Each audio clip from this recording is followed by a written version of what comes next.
Welcome to day 12 of the Waking Up course. Once again, find your seat, however you're comfortable.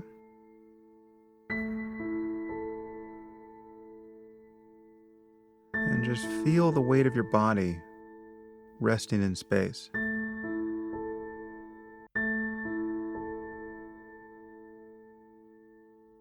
At this point in the practice, you can pay attention to anything: sounds, sensations. You can sit with your eyes open or closed.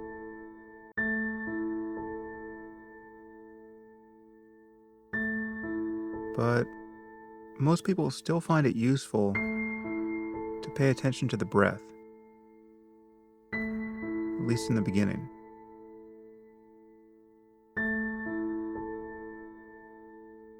So wherever you feel it most clearly, see if you can catch each inhalation the moment it comes.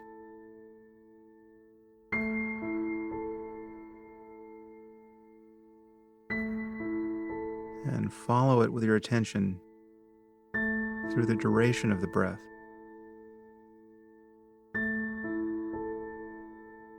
There's no special effort to make here. Just notice these sensations appearing all on their own in the space of awareness.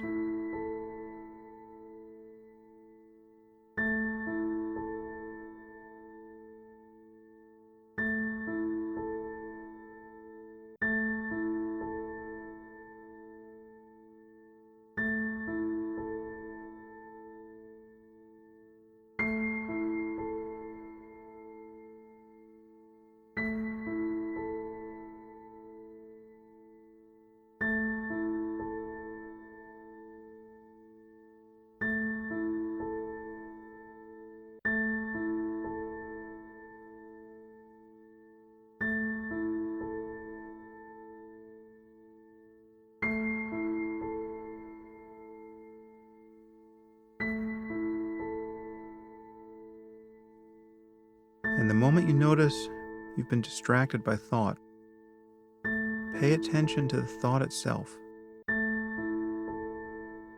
See if you can catch the image or language in the mind, and notice how it dissolves. Where do thoughts go when they disappear?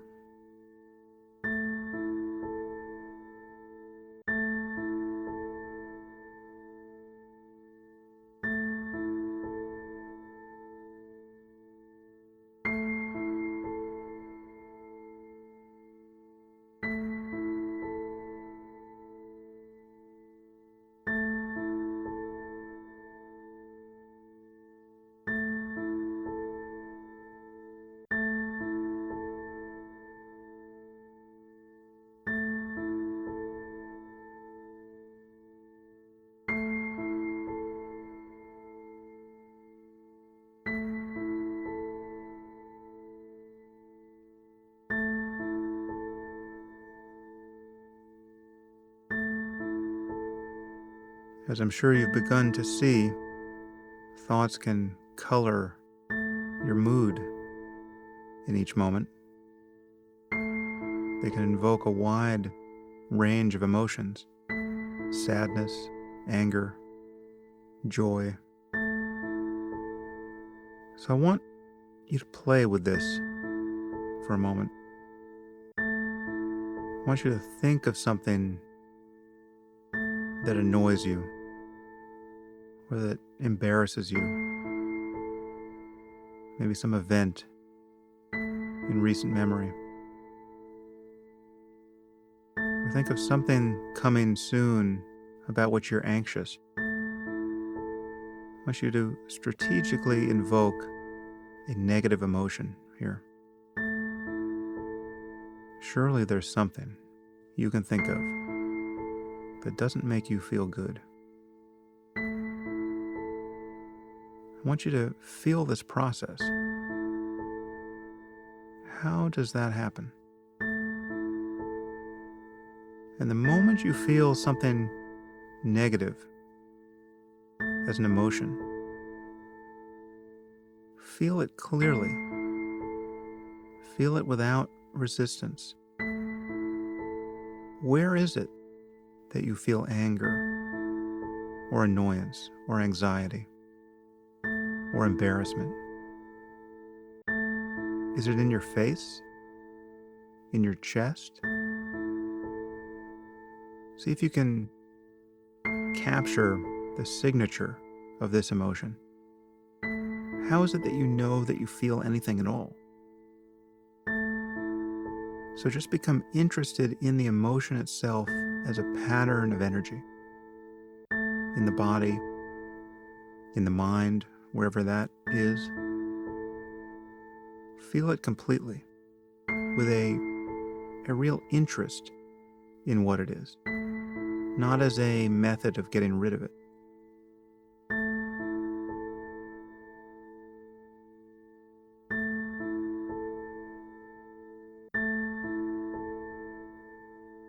You might take a moment to come back to the breath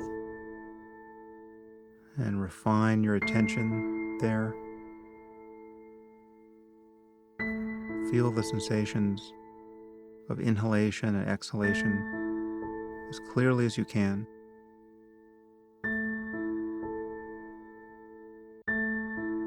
Listen to the sounds in the room. Notice how they appear all on their own.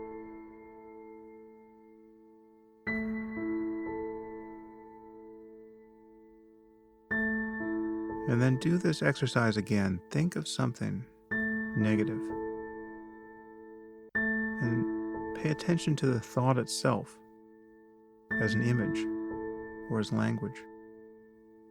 Is it a memory? Is it an image you're forming of a future event that worries you?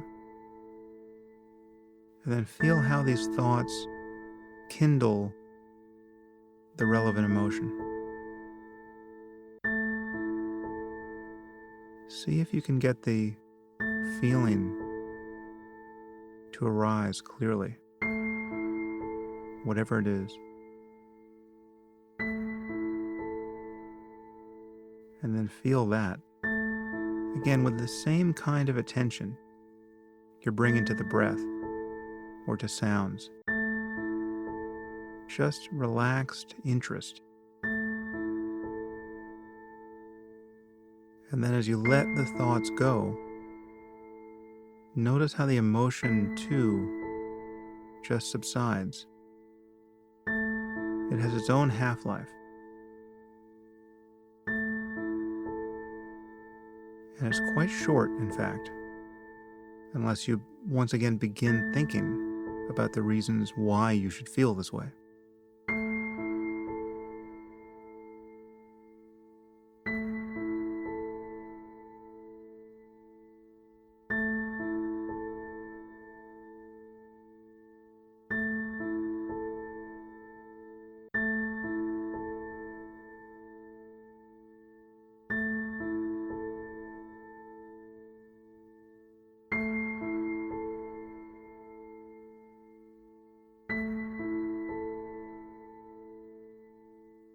And now for the next exercise, I'd like you to do the opposite and think of something that makes you happy, something that you're pleasantly expecting, something that you hope happens, a memory that makes you feel good. And if you find it difficult to find something here, you might think of someone you love in a state of great happiness. Picture your child, or your spouse, or your best friend really getting what they want in life. Picture them smiling. Picture them free from any concern. You can even wish that for them. But picture that wish fulfilled.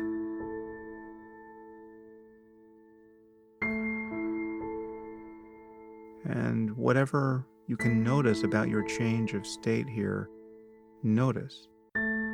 Is there a kind of smile that appears in your own mind? Or the energy of a smile without it actually emerging on your face? In fact, you might notice that you can actually put a smile in your mind without doing anything with your face.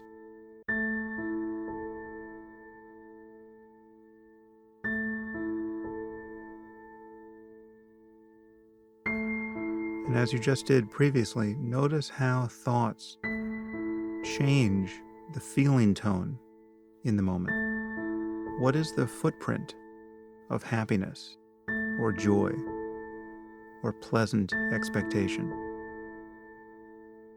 Is it in your body, your face, somewhere behind your eyes? Where is this happening?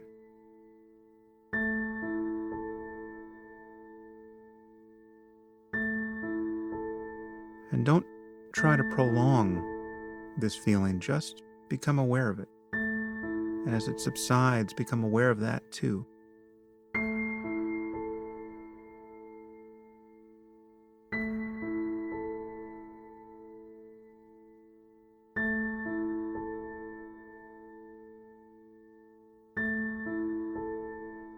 In the last minute of this session,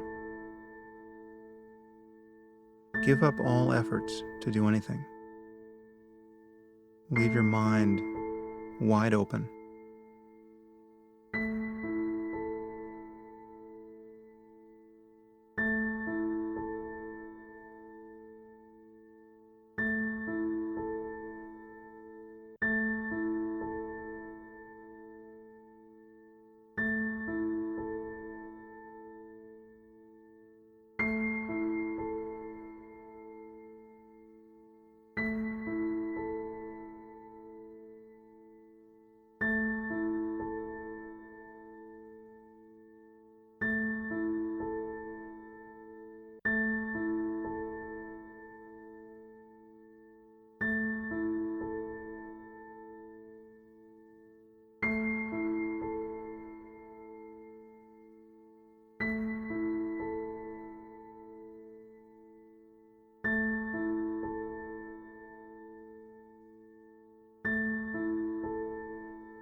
Okay. Well, today I introduced a new kind of exercise where you're trying to actually manufacture specific emotions. It's not something one does a lot in practice. I don't do it a lot, but it's interesting to play with from time to time to sharpen your sense of how the mind works. Normally, thoughts are coming incessantly enough, and there's no reason to intentionally think any of them. They will come and they will drag with them all of their attendant emotions. And our job is to just pay attention to this process. But in the beginning, it can be useful to try to invoke this consciously. So I hope you found that useful, and we might come back to that in future sessions. But for today, I hope your emotions don't get the best of you. If you find that they do in any moment, if you find yourself reacting strongly to something that's happening, just take a moment, even half a breath, to be aware of the emotion itself as energy in your body. This is an incredibly powerful thing to do, because when you can do it, when you can really do it from a place of mindfulness, it cancels the meaning of the emotion. If you're, say, going to give a public talk and you're nervous about that, and you come out on stage and you're feeling nervous, to feel nervousness as a mere pattern of energy in your body changes its content. It no longer has the psychological implication it had a moment ago. It really actually has no more meaning in that moment than any other sensation does in your body. A feeling of indigestion, or a pain in your knee, right? Those don't capture you in the same way that anxiety does when you're feeling anxious. You can equalize those experiences with mindfulness, and then you can function quite differently in subsequent moments. So, the practical utility of this really can't be exaggerated. And if you keep practicing, you will eventually discover that. So I'll see you back here tomorrow